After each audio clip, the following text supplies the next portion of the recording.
Good morning, everybody. We're gonna make a start. So first and foremost, thank you very much for joining us on this webinar this morning, titled "The Future of Planning: The Role of GIS in Digitising the Planning Process." Firstly, thank you to everybody that's registered for this event. It's been a truly phenomenal response in terms of the number of registrations we've had for this webinar, and it just goes to show kind of what a really interesting and sort of important topic it is right now. And hopefully today you'll go on this webinar, you're going to see some really great examples from a number of customers that have been exploring kind of the art of the possible in terms of applying geospatial tools to support many of the planning process activities. I'm Stephen Croney. It's my kind of pleasure to host this webinar today and to welcome you all and to welcome our speakers. I'm the head of sector for land, property and planning here at Esri UK. And I'm just going to kick things off really by a bit of housekeeping. So for everyone's benefit, this webinar is being recorded. We'll share a link to this recording after the event. Including in that email follow-up will be a feedback form. Really important for us to kind of get your feedback in terms of this webinar and the content. And also it'll be an opportunity for you to ask questions of us as Esri, but also of the presenters that you'll be hearing from today, if you'd like any follow-up queries or questions that are coming out of this. And due to the sort of the number of attendees we've got on this call, we're not going to have a Q&A session as part of the webinar, but as I said, the feedback form is an opportunity for you to ask questions, and we will respond to every question asked, so you can rest assured with that.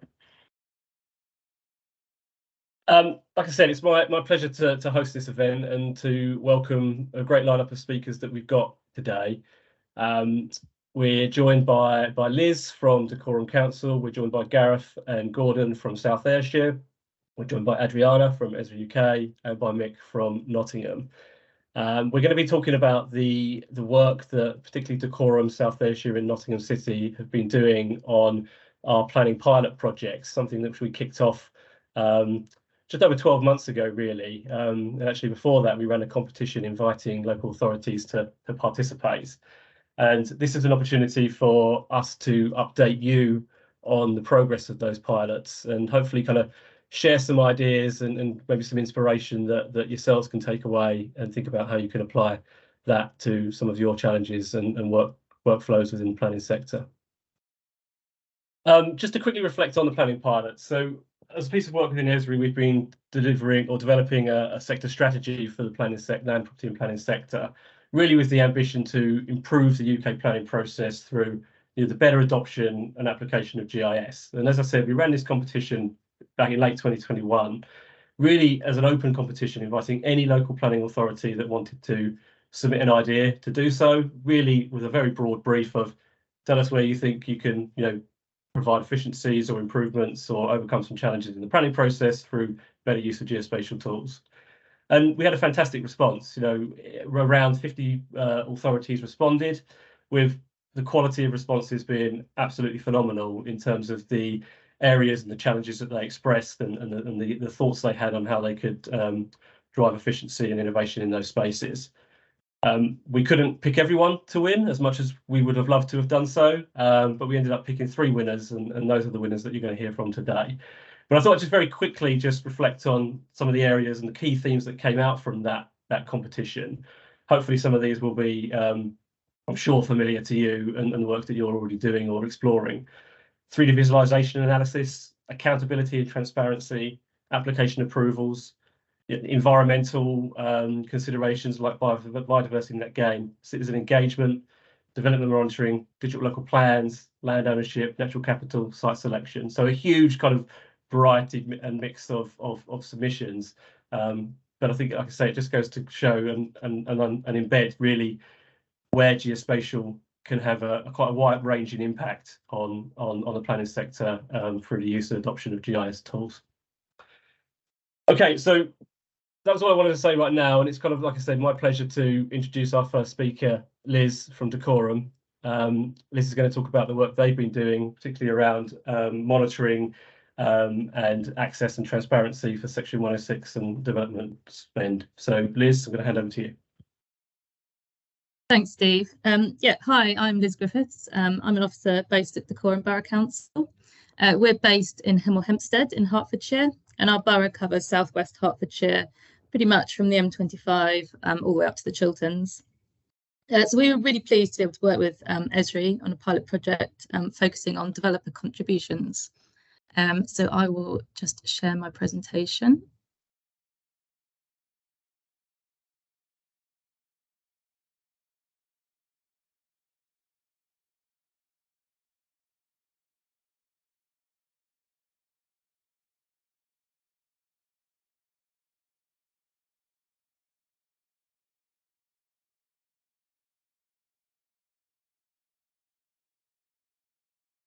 So the aims of the project, we felt there was scope to hugely improve the engagement and transparency with developer contribution information, which is important because most new infrastructure is usually funded or part funded from development sites.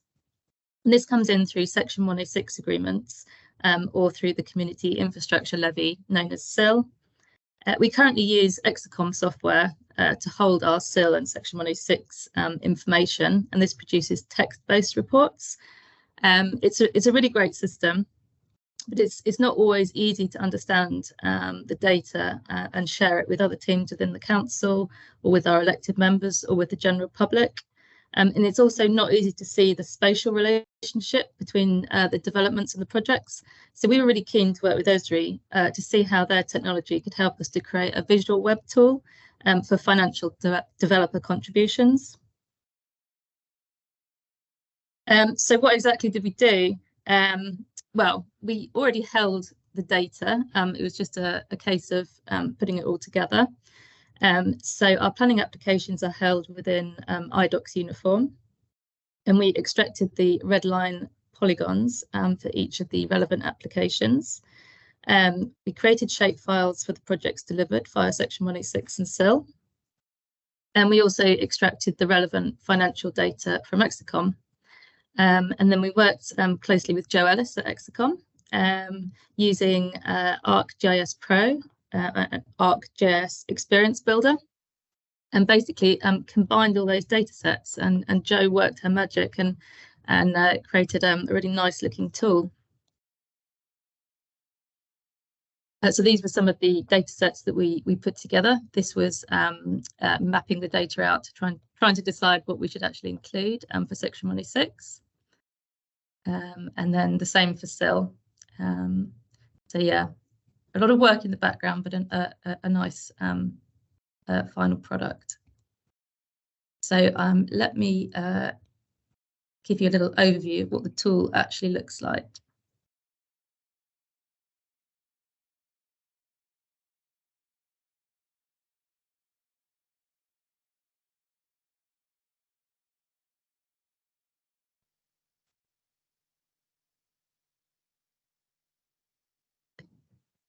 So this is what the tool looks like. This is the outline of Dacorum Borough. And if we zoom in, you can see that there's blue circles, which represent the projects that are being funded through Section 106. And we've also got the developments in the purple polygons here. And that's all the developments that have Section 106 agreements associated to them. So if we zoom in, and I select a particular circle, you can see we've got the Section 106 function selected here, and then we've got the project spending button selected. So in these settings, if you click a circle, which displays the project, you get a brief description of the project, you get a photo, you get the money that's been allocated and spent. That information's here on the right hand side, and you can see all the Section 106 allocations that went towards funding that particular project. So this was a 3G sports pitch, which received just under 55,000 in funding in the financial year 2020 to 21. And then on the left-hand side here, you can see that the breakdown of the Section 106 allocations here is given in more detail. So So here we can see the individual applications that actually went towards funding this. In this case, you've got the application here, the address, the amount that was contributed to the project from this particular development. We can have a look at another one here. So this was some adventure playground equipment, again also funded in 2020 to 21. This received £70,000 of Section 106 funding.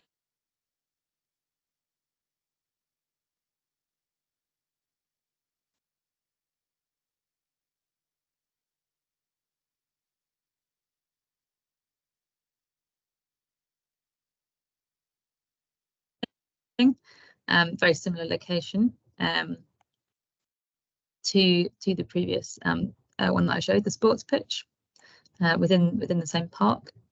And again, it shows the Section 106 allocation and the development that it came from.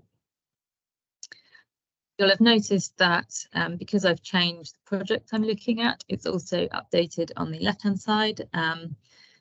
The development details.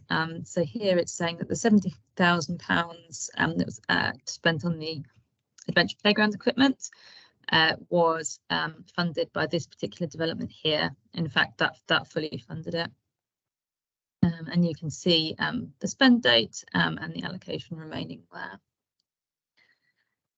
So if we then click onto the Section 106 finance button, this gives a slightly different display. And if I select a particular development,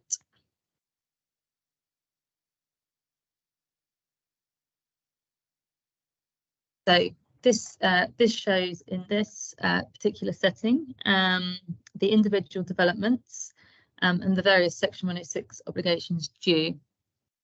So for this particular development here, next to the canal, there's a total potential of 121,000 from the Section 106 agreement, and we've actually received 80,000 of that. So it's likely, just because I know this case, so I know that the remainder was actually due to the County Council rather than to Dacorum Borough Council, which is why there's that difference there. But you can see that the £80,000 that we received, if we look on the left-hand side, we can see that that was towards canal improvements, towpath improvements. There was a potential for £80,000. £80,000 was paid and received.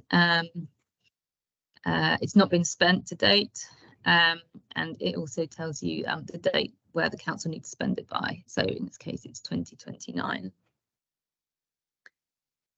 So that's a quick overview of the Section 106 display. So this is the SIL display of the web application. You can see along the top bar here, we've got the SIL button selected.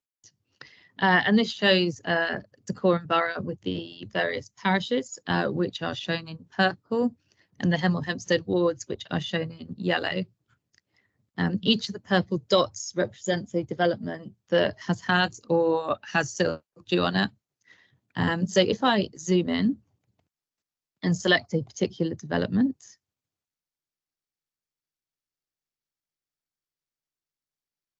just select the development itself, and you can see it gives you the planning reference and the address. This was a fairly large development at Maylands Avenue, at Maylands Business Park. And it had a total SIL liability of just under 300,000. So it gives you further details, whether it's been received or not. And we did receive the payment October 2019. And it then gives you the breakdown between the different amounts. So the amount of SIL admin, the neighbourhood SIL, and the list sums which can be put towards infrastructure projects. And it also tells you the parish or the ward which the development is located in. It will also give an overview of the amounts held per parish or per ward. So if I zoom out and select a particular parish, So you can see for this parish, Nettledon with Potton End parish, the breakdown of all the SIL that's been collected to date, and also the splits between the admin, the neighbourhood, and the list sums.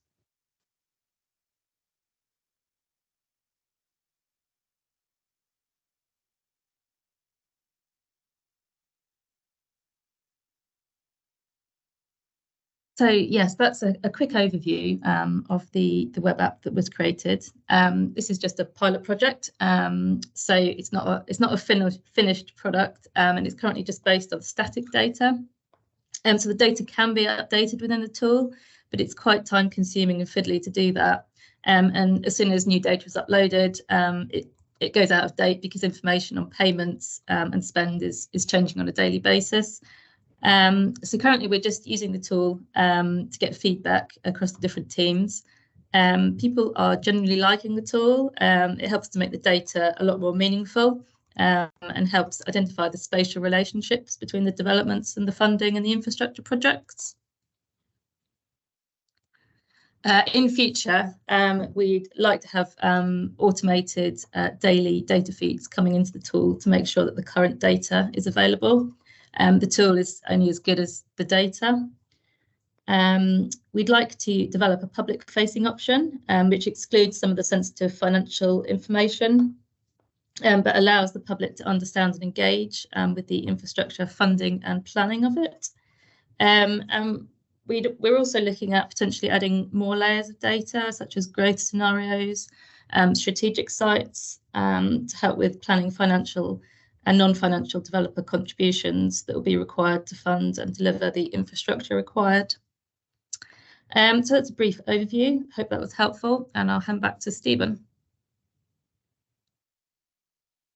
That's great. Thank you, Liz, for that. Fantastic example there. I think it's a great example of sort of showing the power that geography has to kind of bring data sets together from different systems and be able to present it in a way that's sort of engaging and, I guess, informative for people to understand. Built with the experience builder, which comes out of the box with ArcGIS Online, and so available to any customers that have ArcGIS Online already can achieve some of that right now. Okay, so thank you very much. I'm now going to hand over to Gareth and Gordon from South Ayrshire, who are going to present their work on the pilot to date, focused around citizen engagement, citizen consultation. So Gordon, Gareth, over to you.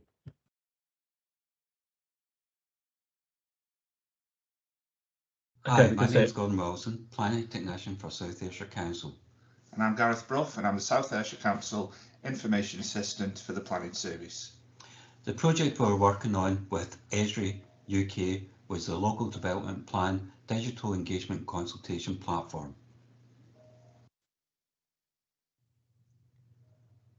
During the previous Local Development Plan process, the planning technical team saw an opportunity to use and adapt Esri products and apps for public consultation and engagement. This proved to be highly effective in encouraging citizens to engage and become better informed and more involved in local issues. The Esri products that we used were GIS Survey 123, Story Maps, and Esri GIS Online. What was our vision? Our vision was to create a bespoke pioneering platform for engagement, showcasing it through the world of powerful mapping and analytics software. What were the benefits of digital engagement? The majority of people are online, especially young people and working age adults. They are on their smartphones, tablets and laptops. We wanted to reach more people and diverse voices. Reaching more people leads to higher participation and more data, more knowledge. And also, effective engagement can lead to better plans, better decisions and more satisfactory outcomes. It can help to avoid delays in the planning process too. It improves confidence in the fairness of the planning system. The community can participate anytime and anywhere.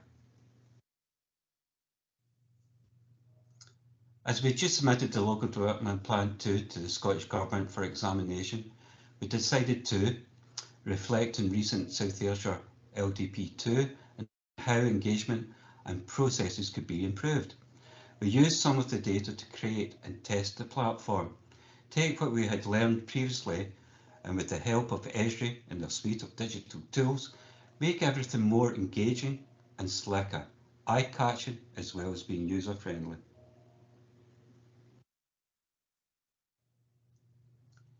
It was quickly established by Esri and South Ayrshire that the best Esri product to build the South Ayrshire LDP consultation platform would be Hub Premium. ArcGIS Hub is an easy to configure community engagement platform that organises people, data and tools through information-driven initiatives. We identified ArcGIS Hub to maximise engagement, communication, collaboration and data sharing using the ArcGIS Hub initiative-based approach. We could also see that ArcGIS Hub could help promote our existing data and technology to work with internal and external stakeholders, to track progress, improve outcomes and create vibrant communities. So here we have the landing page for LDP, created using Esri Hub. It's an example and a demo for the site, and we mirror the South Ayrshire Council corporate style. Stages of the LDP process are across the top of the screen.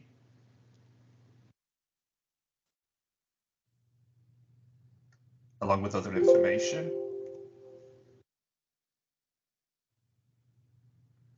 Here we have the follow button.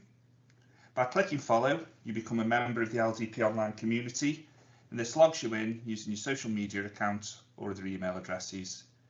People will then get automatic updates as the plan progresses. And here we have the back office, and this is the admin side of the follow button, and this captures the details of the participants.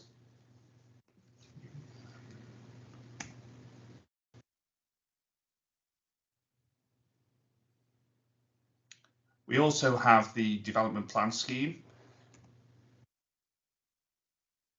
It's been added using a story map. Moving on to early engagement.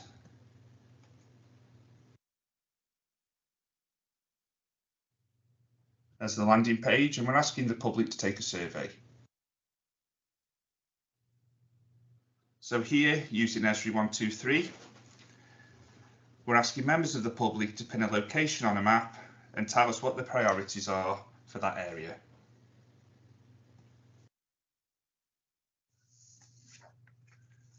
They can also select a tag, in this case housing, and submit. Once submitted, this data is fed back to a map on the Hub page. It's hoped that by seeing other comments, this feature will encourage more participation, ideas, comments and discussion. We can display the data in different formats.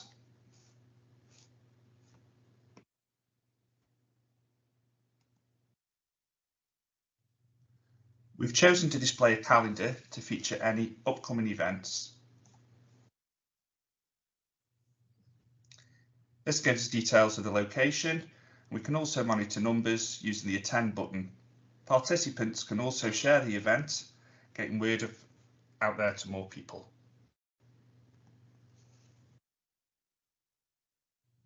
Hi, we'll move on to the call for sites demo now. The call for sites was previously done in survey 123. We've created a demo page for submissions, and interested parties can plot the site within this form.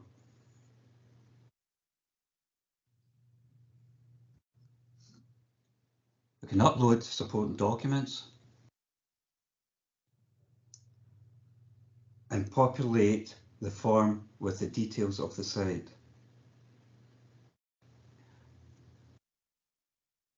This format greatly reduced email and postal submissions and proved highly effective and less time-consuming for officers.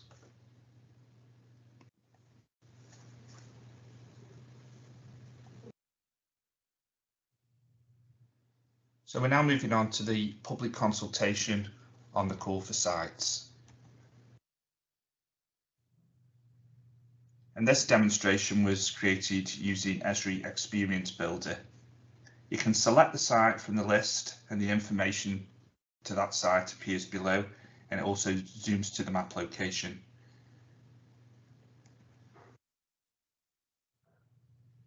And following comments, you can populate the form by selecting the site.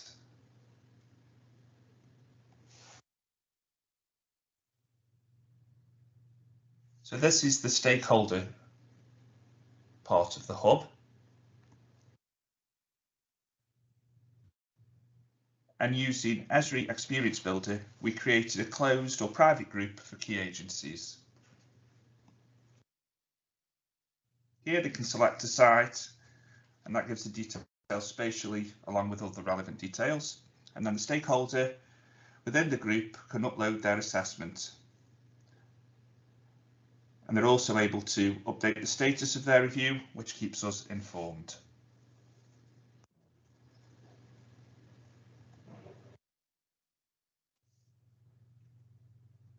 This is for internal review. Using Esri Dashboard, here we have all the information for the planning officers to assess, bringing together all the data in one place and the pages that we have demonstrated. From here, you can create a report using Esri Report Builder, and that creates an electronic form.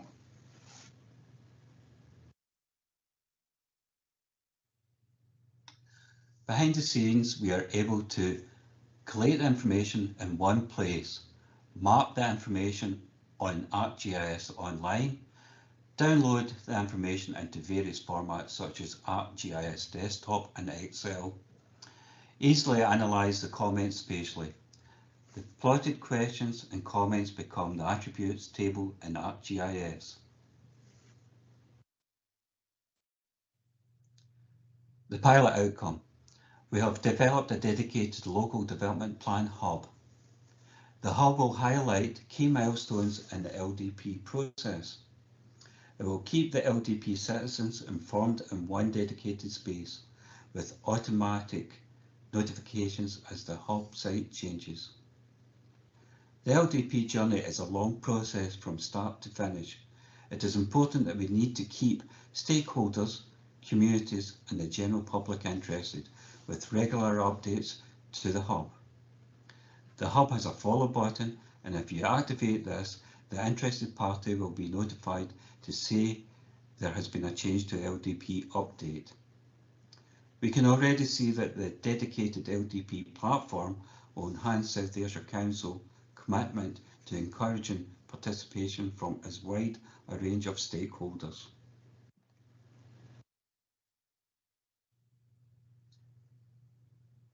How do we measure success? A good gauge of the hub's success will be to record how many followers and community members we will receive. The more people interested improves confidence in the transparency of the planning system. Engagement needs to be meaningful and to occur from the early stages in the planning process to enable community views to be reflected in development plans and individual development proposals. We see the LDP hub becoming an exemplar of good consultation and innovated engagement within local authority planning functions. This brings our presentation to a conclusion. I hope you find this presentation interesting and useful. Thank you very much. Thank you. Gordon, Gareth, thank you very much for that. I think it's incredible when you look at kind of what's in that hub. We've got story maps, we've got dashboards, we've got surveys, we've got apps built with Experience Builder. They're all coming together around this ArcGIS hub capability. And I think it's a great example of the kind of the different aspects that exist within the GIS technology stack to be able to use and leverage their out-of-the-box capabilities that people can use. And really look forward to seeing how that develops as you kind of start to work your way through the new LDP3 process. So thank you very much for that. Okay, we're now going to hand over to Adriana, customer success consultant here at Esri UK, who's going to not talk about one of the pilots, but actually talk about a capability in the form of LandClan, which I think is a really great innovative example of how we can use tools enhancing the ArcGIS system to tackle some of these other kind of big areas that planning authorities wrestle with on a daily basis. So Adriana, I'm going to hand over to you. Thanks. Thank you, Steve. So, hi everybody. Today we will be talking about LandClan and conducting a technical demonstration around this application. So just an overview as to what I'll be talking about. I will be introducing the LandClan application, and within the app, I will be conducting a strategic housing land availability assessment, otherwise known as a SHLAR. I will also be then talking about the LandClan data store and how we can utilize data from the LandClan in your own systems. So first of all, what is LandClan? LandClan is the land and property extension for Esri. You can extend the ArcGIS platform capabilities with this specialized land and property application from LandClan. In the demo, I will be talking about how we can use the app to define our criteria for a strategic housing land availability assessment. And then I will run this through the system to identify potential sites for development. Other application uses for LandClan are mentioned on the screen, for example, site suitability searches and property portfolio management. So I'll actually now take you into the LandClan app itself. So this is what the user interface looks like when we first open up the application. Now, to actually create the criteria for my demonstration and for my SHLAR, I'll be clicking on developments. Now, in this development area, I can create custom developments based on criteria that I define. So in this pre-configured example, I have input my SHLAR development criteria, but this can be configured by yourselves in accordance with your SHLAR policies in a matter of minutes, ultimately saving time and providing high efficiency. So with this development, as we can see, I have included some certain rules. And with these rules, I have decided to determine the weighting of them, making them mandatory or not. And when I add a rule, I can select from a variety of categories that might be beneficial for you. For example, to cover differences between urban and rural, inner city and affluent areas. If I were to, for example, bring in a category, I'm then demonstrated with some subcategories where I can define my criteria. So for example, in this instant, looking at land use, I can, when I'm running this search, I can determine that I would only like to search against unclassified land, for example. And then I can determine the weighting of this. And the stronger the weighting, the higher the application considers this when you're running the search, when providing results. And I can make the rule mandatory or not. So once I've configured my settings, I can then go ahead and run the LandClan application against land parcels in accordance with the criteria I have outlined.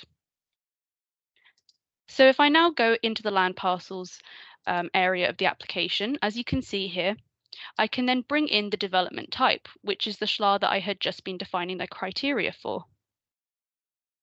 I can search against different locations. In this example, I'll be searching against the entire Cambridge local authority and every land parcel within there.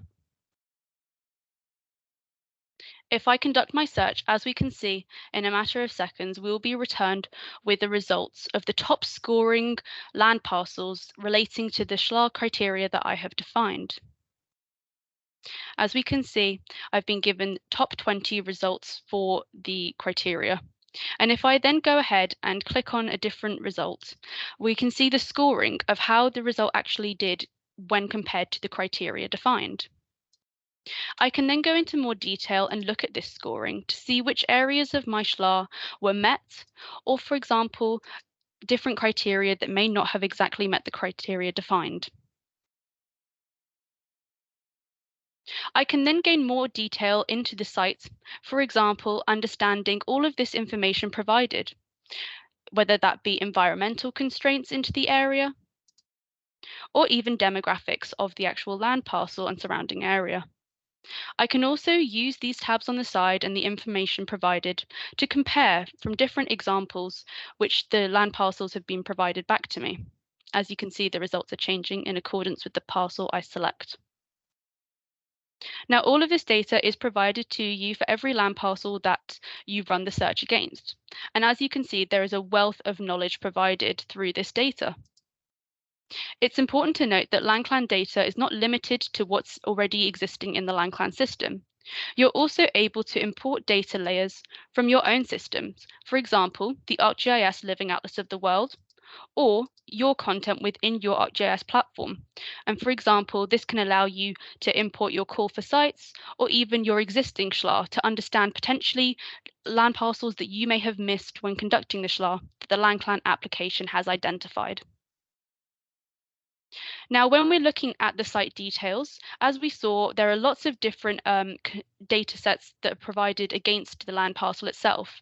Now, if I don't want to look at this within the LandClan application, I actually have the opportunity to download a report and select which of the constraints are important to identify, and I can create that report and I can be produced with the outputs in a PDF document. Here's one I generated earlier, and as you can see, the land parcel I was just looking at, I'm provided with a detailed report of all of the overview layers that have been identified in the LandClan application at your fingertips. This can then be shared amongst your colleagues or whoever is interested in this information within your systems. Within LandClan, we are able to conduct a very quick understanding of the SHLA sites available in a certain area using this system. But it's important to note that everything we have seen today and the data behind it is also available outside of the LandClan system through the LandClan Data Store. The data store provides easily accessible, authoritative data delivered as an attribute of a property. All of this data is in a ready-to-use format that's compatible with Esri's platform. On top of this, this data can be imported into your own GIS system, where you can overlay this with your existing data to essentially harness the LandClan data to gain in-depth understandings of land parcels and potential developments in an area. Examples of the data that are included within the LandClan system, we have 400 attributes ranging from EPC ratings to building overviews, the year of construction, for example, or environmental constraints such as flood warnings and national parks, and also planning applications in the area. Here is an example of how I've used the LandClan data within the ArcGIS system, and I've analyzed the LandClan data within ArcGIS Pro. And in this example on the screen, we can see that I have identified a site where actually using this data, the site dwellings that currently exist could be developed to produce 50% more dwellings. And these have been outlined in the 3D diagram at the bottom of the screen as to what this development could look like. So ultimately, I hope that I have provided to you today an understanding of the LandClan data and the application, and how we can harness a very powerful set of information. We can conduct this within the LandClan app itself to support planning processes. And in the example today, we looked at conducting a SHLA through the defined set of development criteria. And we can also then use the data from the LandClan system through the LandClan data store, ultimately allowing you to conduct your own analysis and process this powerful data in your own system. I'll now pass back to Steve. Thank you very much. Thank you, Adriana. That was great. I think it's a fantastic example there of just showing a common use case within the planning sector, and just kind of how quickly we can do that analysis with that access to such a rich data source, whether that's directly within the application itself or taking that rich data and putting it directly into your GIS to support your activities. We are in the feedback going to be asking a specific question for those that want an additional demonstration of the LandClan tool. So please, if you're interested, put that in the feedback and we'll be happy to facilitate that. Brilliant. OK, well, last but not least, certainly not least, is introduce Mick. Mick's going to talk to us about the work that Nottingham City have done through their pilot around 3D planning, 3D visualization. So Mick, I'll hand over to you. Thanks. Thanks, Steve. Good morning, everyone. I'm Mick Dunham from Nottingham City Council. It's my pleasure today to be able to present and share with you details of our can you see my presentation? Yeah, I can see it, Mick. Oh, sorry, lost myself there. Yeah, it's my pleasure to show you what we've been doing with 3D. I'll cover a bit about the history of 3D city modelling, our journey and our approach. Then I'll look at how we've used 3D from a business perspective, including some key benefits. Then provide a demonstration of our 3D city application, and lastly outline some of our next steps. So probably all know that 3D city modelling has been around for a very long time. It's probably not hard to imagine it being used probably thousands of years ago to aid planners and architects of ancient Greece and Rome, maybe something similar to the incredible 3D city replica of ancient Rome, or the more modern model at the new London architecture. Before Nottingham became so immersed within the digital world, we used to construct building and site models out of materials like wood, cardboard, even polystyrene. But due to the time-consuming nature and cost associated with this, the practice slowly died out. Sadly, don't have a picture of that, but I think this is a great example. We recently received a physical 3D model from a developer in relation to a major scheme. I particularly like this one, as you can interchange building proposals in a given space. Another lovely example I stumbled across in York, made of bronze, demonstrates kind of a novel tourist value of 3D physical models. Right, so look, I know it's the digital age, but personally I feel that there's something unique and incredibly engaging about 3D physical models. And with 3D printing becoming more common and less costly, I kind of feel this they're starting to make a slight comeback. The relevance of this will become a bit more apparent at the end of my presentation.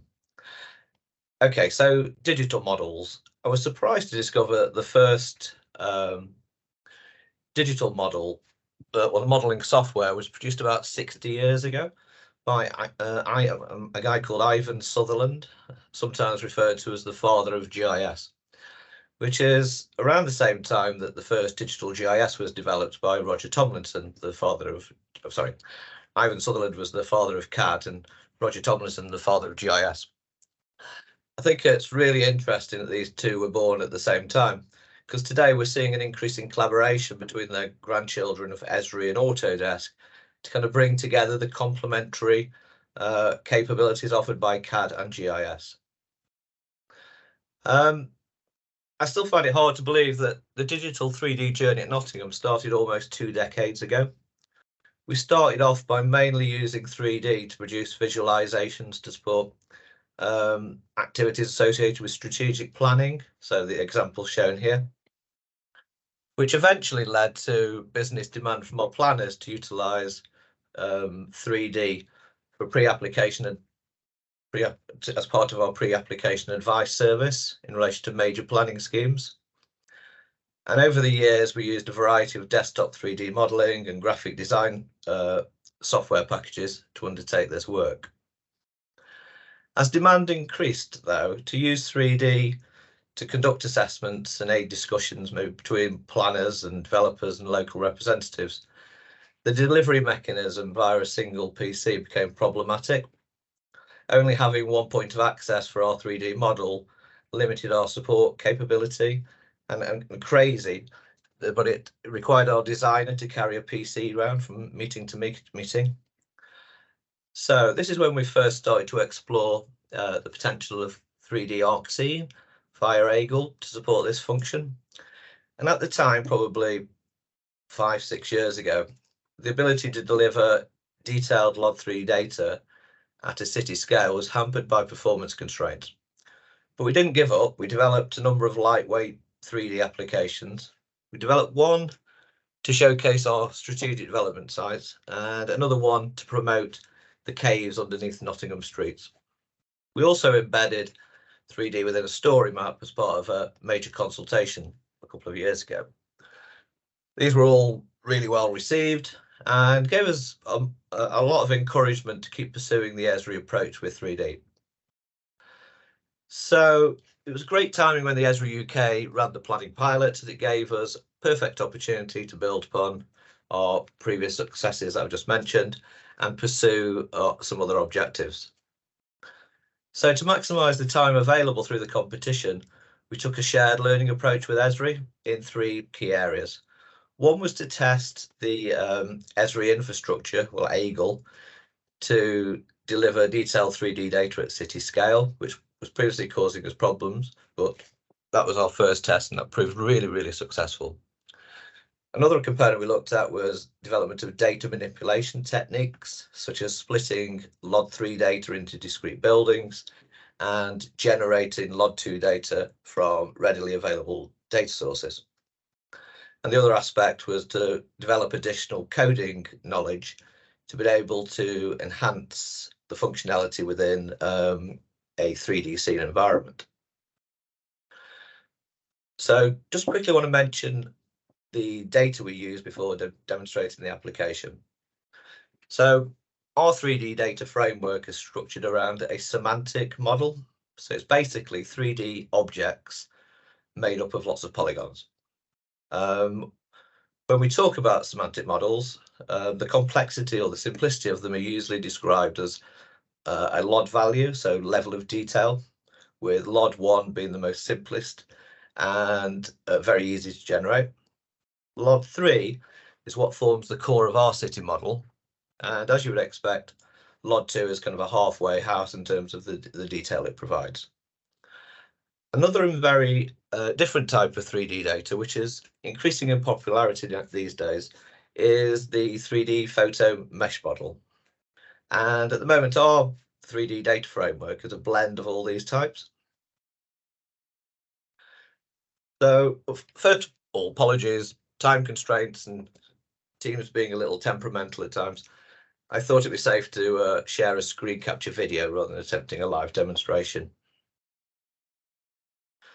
So welcome to our 3D city model. This is LOD3 data, which covers the core of our city centre. It's where basically the majority of developments are taking place. This is a scene viewer, includes some standard controls and functionality, but it also includes some custom tools to support our desired workflow. So this tool allows the user to make a selection of which development or developments they wish to see. And then during this process, the existing building in the model is removed and the new one added. So this is a building information model, or a BIM model, provided by a developer. And as part of our data management process, we add some basic information to that model, such as a URL link to our planning portal, so you can get all the history and various documents, and some basic other information to the model itself, like name, use type, status, etc. This is the bookmark function. This is used basically to establish street level strategic views of the proposal in question and really supports easy navigation by our users. The user is also able to add contextual layers as either 2D or 3D overlays. So this is conservation areas from our traditional GIS data holdings. Just to give you a demonstration of data coming from different places. So this is traffic flows coming from Living Atlas. And lastly, these are CCTV images coming from our control center. So much more data can be added to this model from different sources and different ways to enrich the model and aid users' understanding. Here's an example of where we've injected listed building information from our 2D data holdings into the corresponding 3D counterparts and symbolized it accordingly. Another tool that we often use, or the planners often use in their assessments, is the shadow analysis tool, and is one of the standard assessment tools routinely used in this process, alongside other tools like Measure. We're about to include a line of sight assessment tool. It's perhaps worth mentioning that Esri seems to be putting a lot of effort into developing 3D at the moment. The result is an increasing number of tools to enhance the user experience or conduct analysis. Lastly, just want to, we've recently included the MetraVista product from, again, Living Atlas, which is the 3D photo mesh. So this is a wonderful enhanced user experience and provides additional context to the proposed development.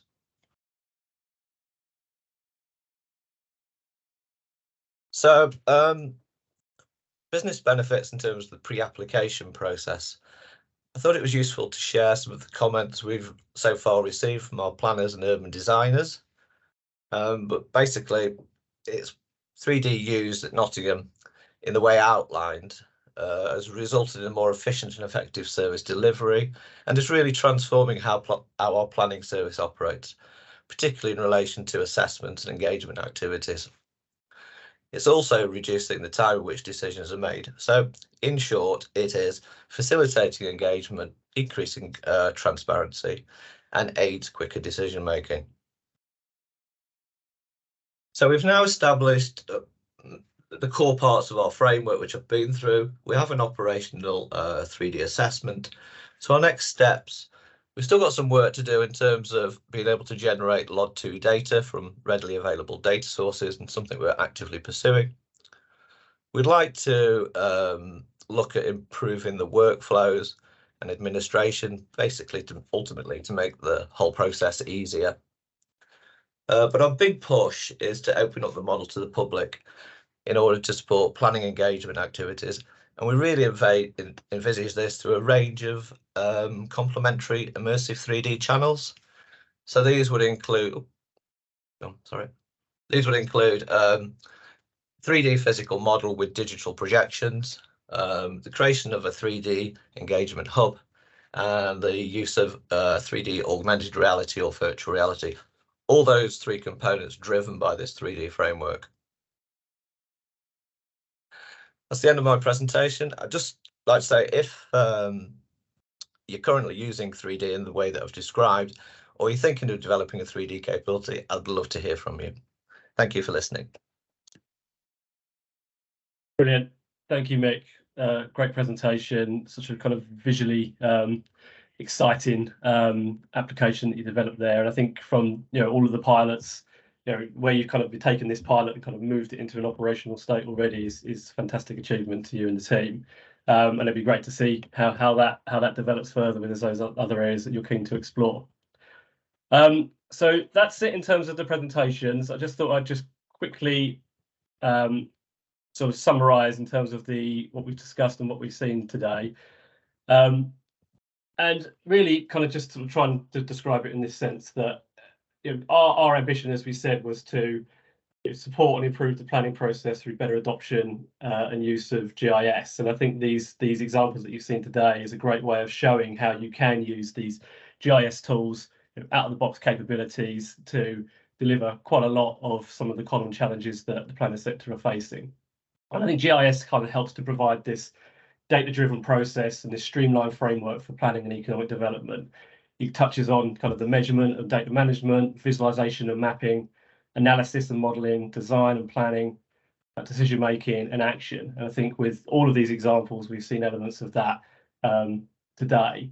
And really, fundamentally, each of these kind of show how they can be used to support that decision making process and then the action that comes from that. These pilots were truly a collaboration. So I want to thank the local authorities and the speakers today for that collaboration. We can bring our geospatial knowledge and expertise to the table, but we're not planners. We need that planning knowledge and that expertise from yourselves to work collaboratively and achieve this, and that's been really fantastic to see. So as I said, the recording will be shared along with the feedback form after this session. So please do give us your feedback and ask any questions. We will respond to all of those. The final thing I wanted to just ask really was in terms of a bit of a call to action and to really assess the level of interest is we're obviously very keen to keep our conversations and our collaborations with all of you, all local planning authorities kind of open and continuing. And one of the ways that we want to do that is to really assess your level of interest in potentially participating in what we're calling initially calling a customer advisory board. So this will be an opportunity for us as Esri and for yourselves and your peers to really kind of come together as a place where we can share ideas, share best practice, share the challenges, but also an opportunity for us as Esri to hear from you about, where the technology maybe needs to develop or improve to support some of those challenges or emerging requirements, and also for us to kind of share that journey and roadmap with you as well in terms of what's coming along. So maybe a question asked about that in the feedback. So if it's something that's of interest to you, please let me know, and we'll add that to a communications group, and then we'll start to work on how we kind of move that conversation forwards. Final thing for me really is just to remind those people on this call, all of you on this call, that we do have the annual conference coming up in May on the 16th in London. It's a free to attend event. Registration's now open. So if you'd like to come and learn more about Esri generally, and all the activities and great examples from customers, including Mr. Dunn talking at that conference as well, then please go along and register.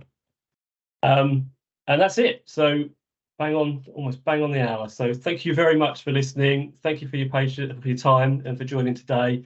If you've got any follow-up, please respond in that feedback form. If you have any other questions, then please do feel free to reach out to me on those emails there. Okay, enjoy the rest of your day. Thank you very much.